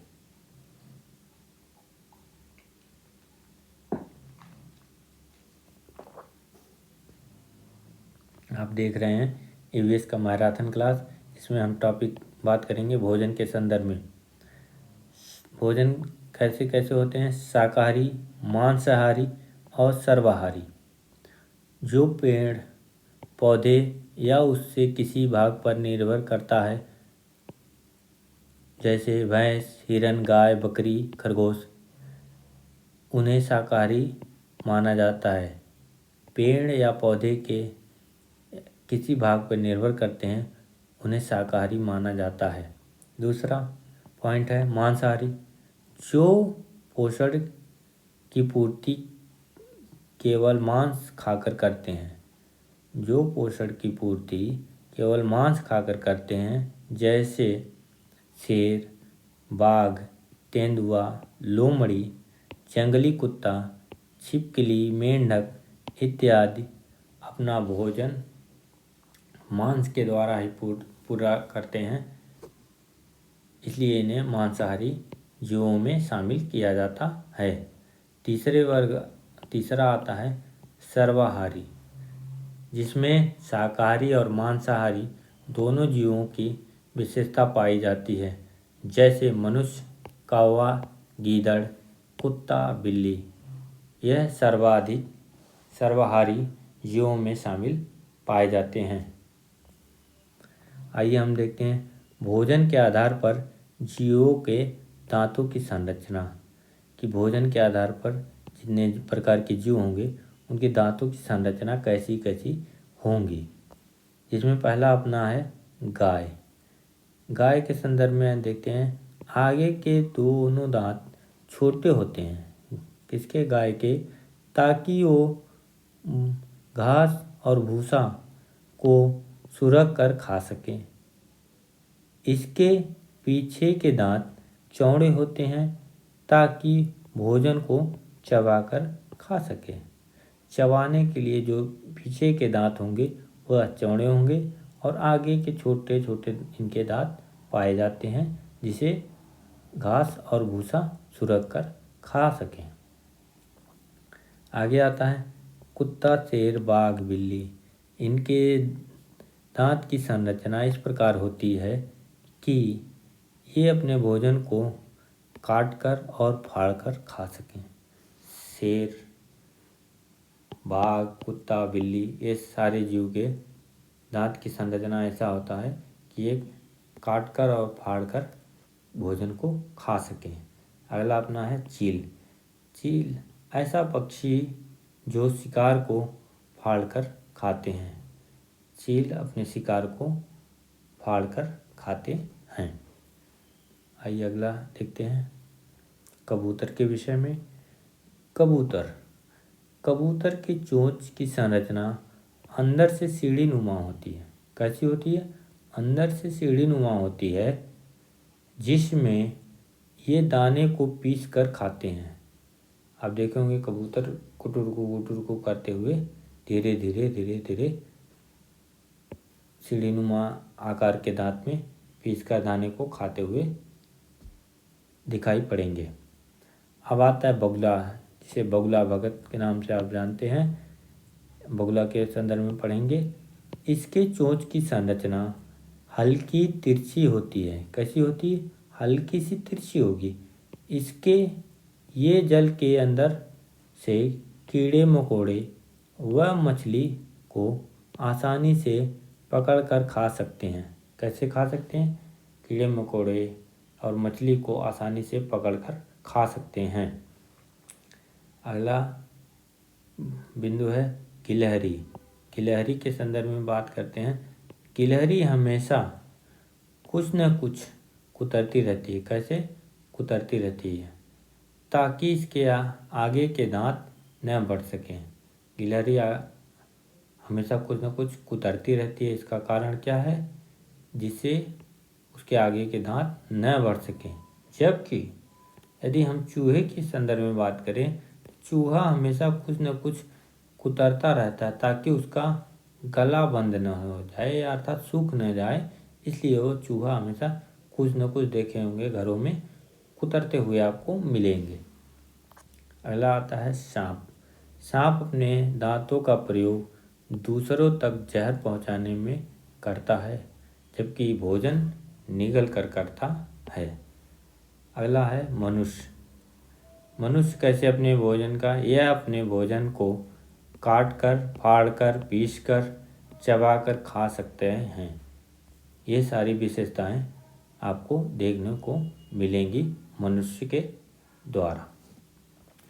आइए देखते हैं जानवरों से मिलने वाले भोज्य पदार्थ। क्या कुछ जानवरों से हमें कैसे कैसे भोज्य पदार्थ मिलते हैं, उसके संदर्भ में चर्चा करते हैं। जैसे दूध। दूध हमें कहाँ से मिलता है? गाय से, भैंस से, बकरी से, भेड़ से और ऊँट से। इन सब से हमें क्या प्राप्त होता है? दूध। इसके बाद मांस हमें कहाँ से मिलता है? बकरा, मुर्गा, मछली इत्यादि जीवों से हमें मांस की प्राप्ति होती है।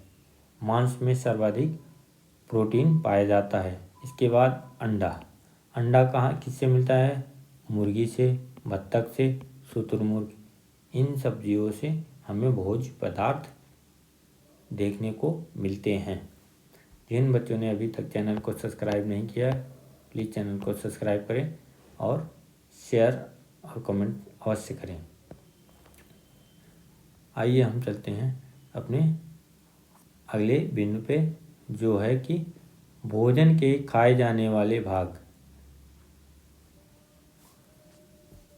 पौधे के रूप में खाए जाने वाले भाग कौन से हैं? जैसे तना। तना हम आलू, प्याज, लहसुन, अदरक, हल्दी, इन सब के तने हम खाते हैं, जड़।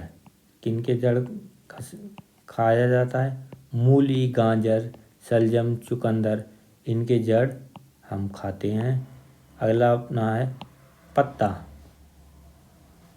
पालक, पात गोभी, सरसों, मेथी, बथुआ, चना, मूली के पत्ते, इन सब के पत्ते भोजन के रूप में प्रयोग किए जाते हैं। किन फूलों का प्रयोग हम भोजन के रूप में करते हैं? गुलाब के फूल, सहजन के फूल, सीताफल के फूल, कचनार के फूल, केला के फूल, इनका भी प्रयोग भोजन के रूप में देखने को मिलता है कई स्थानों पर, क्षेत्रों में। अगला है बीज। किन बीजों का प्रयोग हम भोजन के रूप में करते हैं? जैसे जीरा, अजवाइन, मेथी, गेहूँ, चना, मक्का आदि का प्रयोग, बीजों का प्रयोग हम भोजन के रूप में करते हैं। और आगे देखते हैं अंतिम बिंदु फल। कटहल, कद्दू, आलू, गाजर, टमाटर, मिर्च आदि फल ऐसे हैं जिनका भाग भोजन के रूप में हम करते हैं। आइए चलते हैं भोजन पकाने के तरीकों के संदर्भ में हम बात करेंगे। किसके संदर्भ में? भोजन पकाने के तरीके के संदर्भ में हम चर्चा करेंगे। तो पहला प्रकार है अपना भूनकर। भूनकर हम क्या क्या खाते हैं? आलू खाते हैं, पापड़ खाते हैं। भूनकर हम क्या चना खाते हैं, भूनकर हम मूंगफली खाते हैं, भूनकर हम भुट्टा खाते हैं। अगला फिर आएगा उबाल कर क्या क्या खाते हैं? आलू, दूध, दाल, चावल, इन सभी पदार्थों को हम उबालकर भोजन के रूप में ग्रहण करते हैं। और किन सेक कर खाए जाने वाले को रोटी, पापड़, पिज्जा, ब्रेड आदि को हम सेक कर खाते हैं। अगला अपना है तल कर, जैसे हुआ आलू, भिंडी, पकौड़ा, मछली, मांस, इन सब को तल कर भी सेवन किया जाता है। यह भोजन पकाने के तरीके कुछ आपके सामने हैं जो कि चिट्रेट से संबंधित हैं। पौधे के एक से अधिक खाए जाने वाले भाग के संदर्भ में हम देखेंगे। और अभी तक जिन लोगों ने चैनल को सब्सक्राइब नहीं किया, प्लीज़ चैनल को सब्सक्राइब करें।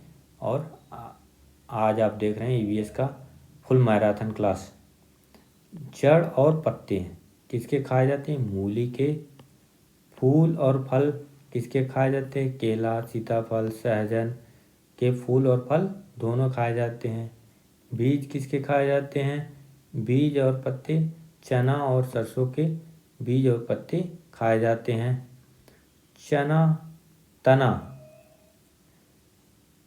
और पत्ते, तना और पत्ते किसके? लहसुन और प्याज के तना और पत्ते का सेवन किया जाता है, खाए जाते हैं, अधिक खाए जाने वाले भाग हैं।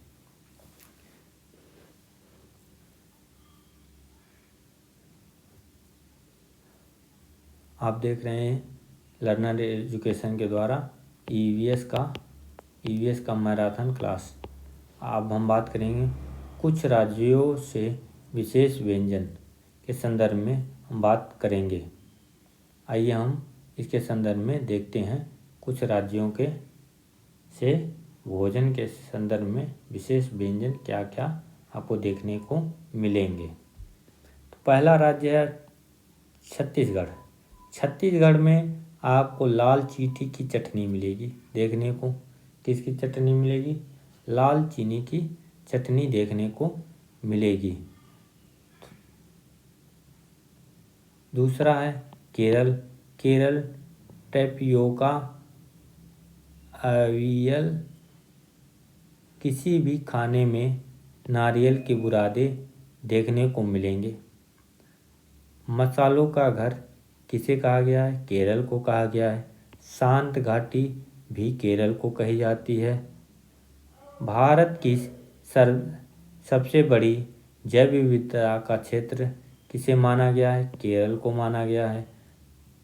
वल्लमकारी नौका दौड़, जो कि वल्लम लकड़ी की छोटी नाव है, यह अरब सागर के तटीय क्षेत्र हैं।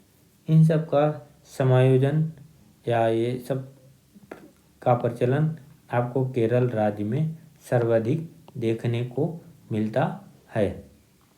अगला अपना राज्य है त्रिपुरा। त्रिपुरा में बेरमा एक पकवान पाया जाता है, जैसे मछली ग्रेवी के साथ चावल जिसमें लोग खाते हैं, उसे क्या बोलते हैं, बेरमा कहते हैं।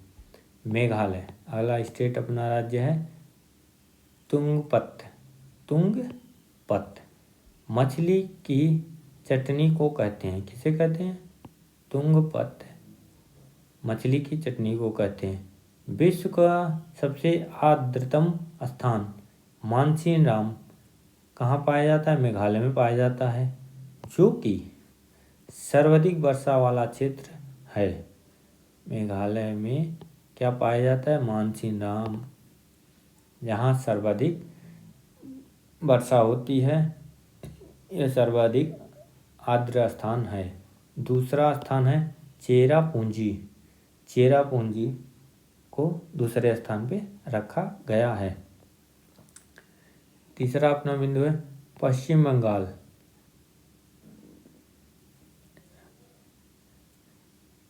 दाब छिनगरी झींगा मछली, इसे क्या कहते हैं, दाब छिनगरी झींगा मछली को क्या कहते हैं, प्लस चावल।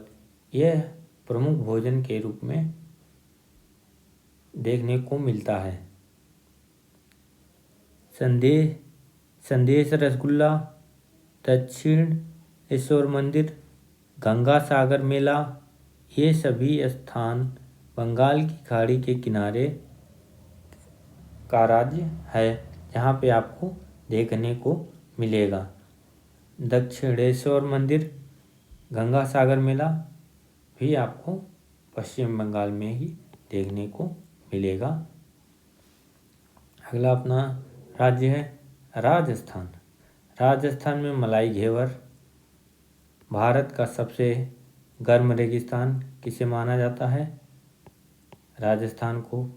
और चूरमा बाटी आपको खाद्य पदार्थ देखने को कहाँ मिलेगा, राजस्थान राज्य में देखने को मिलेगा। अगला राज्य है अपना नागालैंड। नागालैंड में मोमोज और बांस के कोपले आपको देखने को खाद्य पदार्थों में मिलेंगे।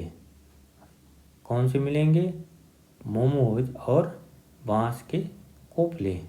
आइए चलते हैं हम अपने अगले पेज पे और देखते हैं।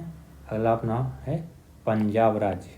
पंजाब राज्य में सरसों का साग, मक्के की रोटी सर्वाधिक प्रसिद्ध है।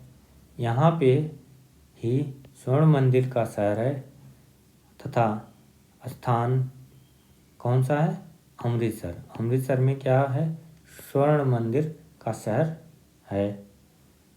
और 5 नदियों की भूमि किसे मानी जाती है, पंजाब को, इसीलिए इसे पंजाब नाम पड़ा। उड़ीसा। उड़ीसा राज्य के संदर्भ में यदि हम बात करें तो भोजन, छेना पोड़ा, कोंकण का सूर्य मंदिर, रथ यात्रा मेला, नंदन कानन चिड़ियाघर, चिल्का झील अभयारण्य, बीजू पटनायक अंतर्राष्ट्रीय हवाई अड्डा आदि आपको उड़ीसा राज्य में देखने को मिलेगा। अब हम बात करते हैं महाराष्ट्र। महाराष्ट्र में सागपुरी, बड़ा पाव, पाव भाजी, ये खाद्य पदार्थ आपको देखने को मिलेंगे। मध्य प्रदेश। मध्य प्रदेश में यदि हम बात करें, भुट्टे की खीर, टाइगर स्टेट, कूनो राष्ट्रीय उद्यान 2 से 3 दिसंबर 1984 को भोपाल गैस त्रासदी मध्य प्रदेश में ही हुई थी, जिसमें कौन सा गैस लीक हुआ था, मिथाइल आइसोसाइनाइड। कई बार कई परीक्षाओं में पूछा गया क्वेश्चन है।